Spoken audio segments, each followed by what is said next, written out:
E agora a revista da imprensa, hoje é nosso convidado Alexandre Real, gestor. Muito bom dia, Alexandre, seja bem-vindo.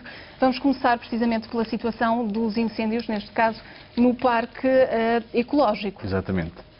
Então, selecionei aqui esta notícia do fogo que atingiu o Parque Ecológico no Funchal. Isto porquê? Porque, apesar de sair aqui nesta coluna, que é as últimas notícias das 24 horas no Jornal Expresso, eu não sei até que ponto é que não seria esta a forma indicada de noticiar este tipo de notícias. Isto porquê?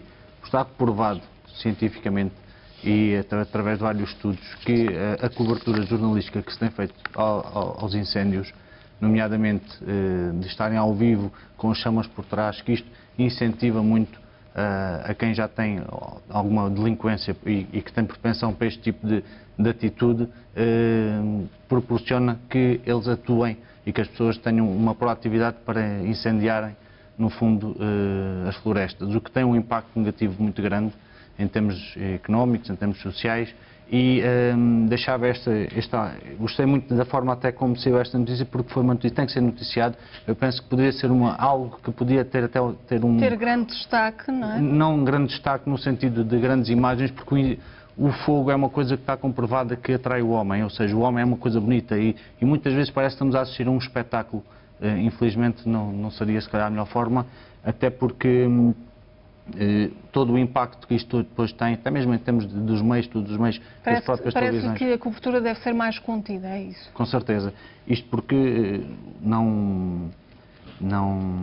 o impacto que tem ao nível das populações e até de algumas coberturas, penso que é desnecessário. Podia até haver um pacto noticioso entre as várias estações ou entre os vários meios de comunicação social, porque não é só as estações também de televisão, no sentido, até porque como há algumas notícias que em Portugal, por acaso o caso da Ponte 25 de Abril, quando alguém se suicida não é noticiado, porquê? Porque sabia que a partir daí, após esse suicídio, haveria um conjunto de pessoas que tinham tendência para se irem suicidar também à ponte. E penso que nessa conjuntura de pretexto seria uma boa... Eu gostava muito de deixar pelo menos essa sugestão. Passamos ao aumento de colaboradores no Governo. Como é que faz a leitura desta notícia? Muitas vezes este tipo de notícias é dado como algo negativo, ou seja, um aumento de uma equipa de trabalho, um aumento de mais encargos para o Estado, mais encargos para nós cidadãos. Mas eu gostava de analisar isto de uma outra forma, ou seja, este aumento, até porque foi uma das mensagens deste Governo, inicialmente foi que queria uma equipa pequena, queria uma equipa que não fosse muito grande, que se desse para sentar, no fundo, numa mesa e que debatesse os problemas nacionais de uma forma clara e mais rápida. Agora, um dos problemas deste Governo tem sido a comunicação, até não se vai comentar aqui a notícia, mas a questão dos briefings é uma questão da ordem do dia, essa forma de comunicar quando não era bem preparada, depois o impacto no exterior acaba por ser pior do que se não se fizesse, e aqui esta questão dos 4,7% indicia o quê? Que a equipa governativa não foi bem pensada para, no fundo, os desafios que são os nossos desafios dia-a-dia. E sempre que nós temos que mexer numa equipa de trabalho, isso tem vários impactos ao nível de toda a estrutura de uma equipa. E nesse sentido, deveria ter sido, pelo menos através do diagnóstico que foi feito da situação nacional antes deste Governo tomar posse, devia ter sido dimensionado melhor a equipa. Não foi e por isso tem vindo sempre a ser remendado. E depois, estas notícias muitas vezes surgem como algo de negativo. Até pode não ser, até pode ser positivo no sentido de que com estes 4,7%, isto é tudo uma questão de custo-benefício. Portanto, se estas pessoas aumentarem a produtividade do Governo, são sempre bem-vindas e até porque vão aumentar também, no fundo, toda a função do mesmo. Há uma outra notícia que vem hoje em destaque também no Correio da Manhã, as decisões dos tribunais sobre as candidaturas às eleições autárquicas de 29 de setembro. Exato. Então aqui o que acontece é que isto é não sei como é que o nosso sistema democrático se deixa, no fundo, cair neste tipo de problema. Isto porquê? Porque isto passa para a opinião pública uma imaturidade judicial que nós já deveríamos ter com estes anos todos de democracia. Porque como é que sobre o mesmo assunto, sobre o mesmo objeto, em termos jurídico, saem decisões contraditórias, decisões contrárias. Isto passa também para a opinião pública e para o povo em geral, que nós, dependendo do tribunal onde vamos, podemos ter uma decisão diferente.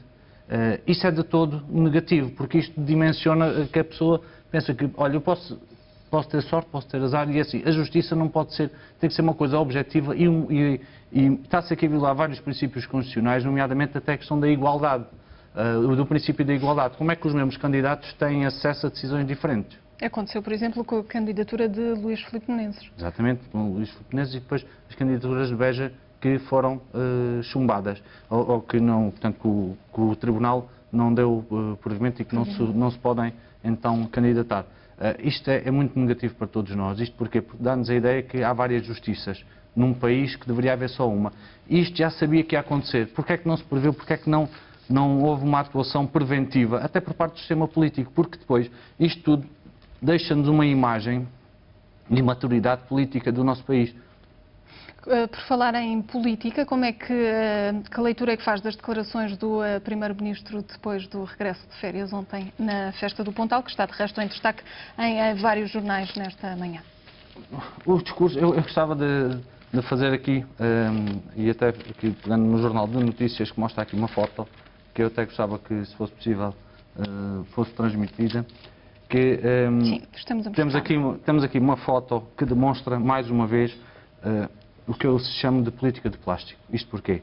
Porque temos um conjunto de pessoas que se colocam de propósito atrás de um líder para aparecerem na televisão. E se nós notarmos as notícias que foram dadas em direto, muitas das pessoas estão até sem atenção, até a rir-se, até a falar uns para os outros, o que não transmite uma ideia de política clara. Ou seja, isto parece que é manipulado. E nós não gostamos disto. Ou seja, nós não gostamos deste cenário. Porque é que não foi um cenário normal? Ou então que as pessoas estivessem lá. Isto são pequenos pormenores que às vezes parece que estão bem pensados para captar a atenção das pessoas e até para gostarem mais da forma como um líder político se apresenta, mas isto é uma farsa. No fundo, porquê? Porque são colocadas lá pessoas só para fazer de cenário. Isto não é só nesta situação do Pontal, mas vê-se em várias sempre que vários líderes aparecem... Em comícios, normalmente. Exatamente, em comícios, e que as pessoas são lá colocadas de propósito. No fundo, penso que não é... A dimensão humana não nos permite também só de fazer assim de montra para dar a ideia de que o país ou que os partidos são constituídos de pessoas. Nós sabemos disso. Nós sabemos que as decisões são para nós. Gostava também aqui de comentar outra questão em relação a esta notícia que tem a ver com a parte do Tribunal Constitucional. Nós, este Governo e todos, nós sabemos que temos uma Constituição. E não é a Constituição que se tem que adaptar à parte económica e à parte do país. Porque a Constituição é o nosso quadro de referência de atuação em termos de Estado de Direito. Ou seja, não pode ser, os governos têm que se adaptar à Constituição, não é a Constituição adaptar-se ao... Porquê? Porque se a Constituição, isto já foi dito muitas vezes, e eu discordo plenamente, que a Constituição tem que se adaptar aos momentos de crise. Não. A Constituição está mesmo para quando há momentos de crise. Porque quando há momentos de crise é quando nós necessitamos de saber qual é a lei que nos rege, qual é a lei que nos defende de determinados critérios. Ou seja, acho que há aqui uma interpretação, há uma pressão, parece desmesurada em termos psicológicos e que vai ser no sentido contrário, porque isto, de certeza absoluta, os juízes gostam de ser imparciais. A posição deles é mesmo de imparcialidade e não me parece de bom tom nós comentarmos este tipo de decisões do Tribunal Constitucional, porque o Tribunal Constitucional só tem uma missão, não é defender-nos em termos do nosso sistema político, económico. É defender, sim, o nosso sistema político como nós o pensamos desde sempre. E aí... Portanto, não concorda com as palavras do Primeiro-Ministro quando alerta para os riscos de um eventual chumbo por parte do Tribunal Constitucional para as consequências para os portugueses? Exatamente. Tem que ser ao contrário. Ou seja, o Governo é que se tem que adaptar à Constituição. Porque a Constituição, para quem não sabe, é o topo da pirâmide jurídica em termos nacionais. Ou seja, tudo o que está por baixo tem que estar em respeito pela nossa Constituição. Alexandre, obrigada pela presença neste Jornal das 10, que chega agora ao fim. Eu volto à hora certa para a tua...